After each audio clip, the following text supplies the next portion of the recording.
Саламатсыздарма, құрметті көрермендер. Бүгін 31 қаңтар 2024 жыл. Біз Ата жұрт партиясының офисындамыз және бізге арыз беріп келмекші болып отырған Балтақын Қажақын аға. Қажақын аға, сіз Тескен су ауылынан келіп отырсыз, еңбекші қазақ ауылынан. Еңбекші қазақ, Тескен су ауылынан. Енді бүгінгі бізге келгендегі себебіңізді түсіндіріп, өзіңізді халыққа таныстырып айта кетсеңіз. Менің енді келудегі себебім Ата жұртқа 49 жылға берген 250 мың қыстаулық жайылым жер берген қыстаулық. 2017-ге дейін жайылым қаражатын беріп тұрды, онан кейін жайылым қаражатын бермей болды. Ал биылдан бастап өкіметке жинап алдық. Енді жер берілмейді, Қазақстанға кеткендерге деп. Жерімізді бірақ өкімет алып алды. Соның үшін осы Ата жұрт арқылы қыстаулық жерімізді қайтадан уақыты тошқанша жайылым қаражатымызды толық беріп тұруын үміт етемін. Қажақын аға, сіз толық адресті айтыңызшы, Қытайдағы қайсы жерден келдіңіз? Толық адрес керек. Мен Үрімжі ауданы Шишуғы қалашығы Мөргө қыстағында тұрғам. 2005-те осы Қазақстанға қоныс аудардық. 2006-тан бастап осы Қазақстанның азаматтығына ие болдық.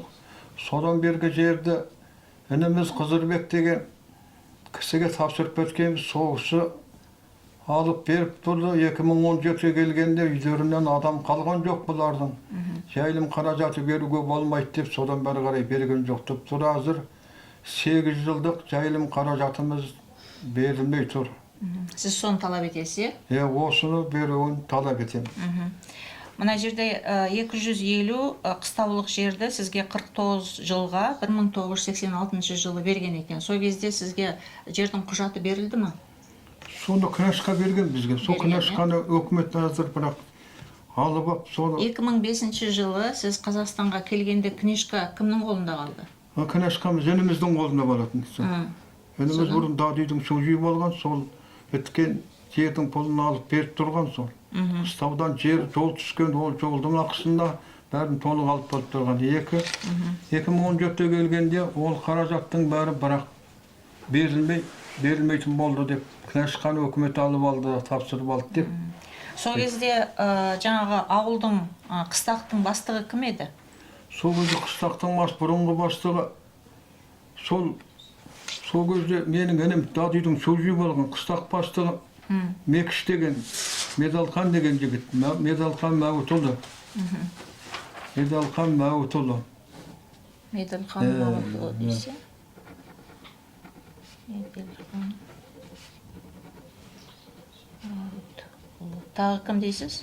Қызырбек деген ініміз Балтақынұлы, Қызырбек Балтақынұлы дадүйдің су жүйіп алған. Қызырбек Балтақын, е? Ол ініңіз ғой? Ініміз, дадүйдің су жүйіп болып тұрған. Демек, сіздің құжаттарыңыз осы кісілердің қолында ғой? Осы кісілердің қолында. Мынау жаңағы Сантай Азат деген, Шакен Мақсұтқан дегендер кім? Әзір ол ана екеуі шегінгеннен кейін олар солар әзір жауапты болып тұр. Сайламда солар шығып кетті де, солар електір әзір.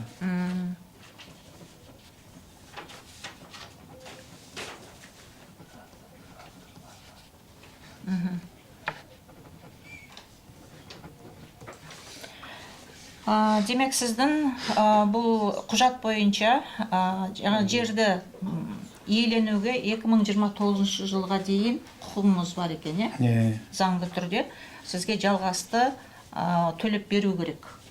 Демек, сіз осы бойынша арыз беріп отырсыз, е? Мен қазір ағылшын тілінде айтам, осы сіздің айтқаныңыз. Okay, so ladies and gentlemen, we are in Almaty, in the office of Ata Jurt Party, and next to me you see Baltakın Қажақын. He is a resident of Kazakhstan nowadays, but he moved from Urumqi County, Shishigu Township, Morgu Hamlet, Xinjiang, China in 2005. And the reason of his filing complaint is he was given in 1986 a winter pasture of 250 mu for 49 years.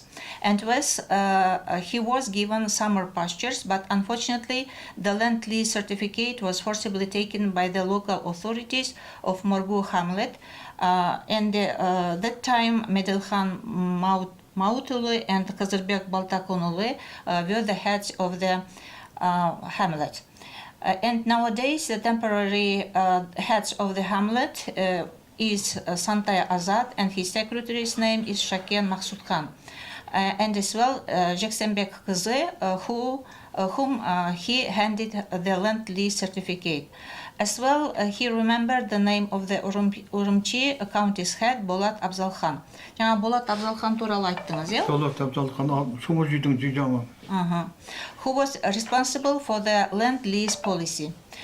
And Kazakhan was given the funds for renting the pastures until 2017. And since 2017, they stopped to send him his funds without any explanation.